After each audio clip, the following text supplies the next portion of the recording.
गौतम बुद्ध अपने शिष्यों को शिक्षा दे रहे थे। तभी वहां से एक राहगीर गुजरा। उसने भगवान बुद्ध से पूछा, महाराज, मैं परदेश से आया हूँ और इस जगह पर नया हूँ। क्या आप बता सकते हैं कि इस गांव में किस तरह के लोग रहते हैं? यह सुनकर भगवान बुद्ध ने उससे कहा, भाई, मैं तुम्हारे सवाल का जवाब बाद में दूंगा। पहले तुम मुझे यह बताओ कि तुम अभी कहाँ से आए हो, वहाँ किस प्रकार के लोग रहते हैं। इस पर वह व्यक्ति बोला, उनके बारे में मैं क्या कहूँ महाराज, वहाँ तो एक से एक कपटी, दुष्ट और बुरे लोग बसे हुए हैं। तब भगवान बुद्ध ने उससे कहा कि इस गांव में भी बिल्कुल उसी तरह के लोग मिलेंगे, कपटी, दुष्ट और बुरे।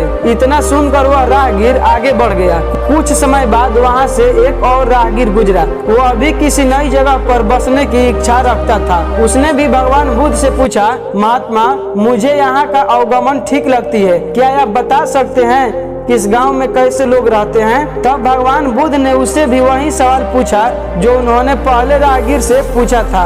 तो इस पर राहगीर ने जवाब दिया, महात्मा, मैं जहाँ से आया हूँ वहाँ तो बहुत अच्छे और नेक दिल इंसान रहते हैं। तब भगवान बुद्ध ने उसे कहा, तुम्हें भी यहाँ इसी तरह के लोग मिलेंगे, अच्छे और नेक दिल। तुम्हें यहाँ रहने में कोई परेशानी नहीं होगी। इतना सुनते ही वह राहगीर संत को प्रणाम कर आगे बढ़ गया। शिष्य यह सब देख रहे थे।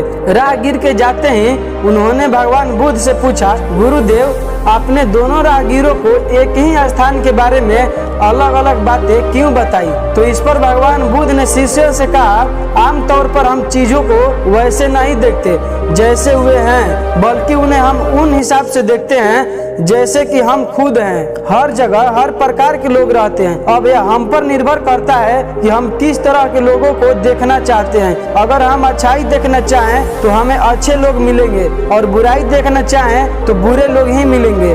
यह सुनकर शिष्यों को उनके बातें का मर्म समझ में आ गया और उन्होंने जीवन में सिर्फ अच्छाइयों पर ध्यान केंद्रित करने का निश्चय किया। तो दोस्तों, इस कहानी से हमें यह सीख मिलती है कि हम दुनिया को जिस नजर से देखते हैं वैसे ही दिखाई देती है। अगर हम खुद अच्छे हैं तो ये दुनिया भी अच्छी होगी और हम खुद बुरे हैं तो ये सारी दुनिया बुरी हो जाएगी।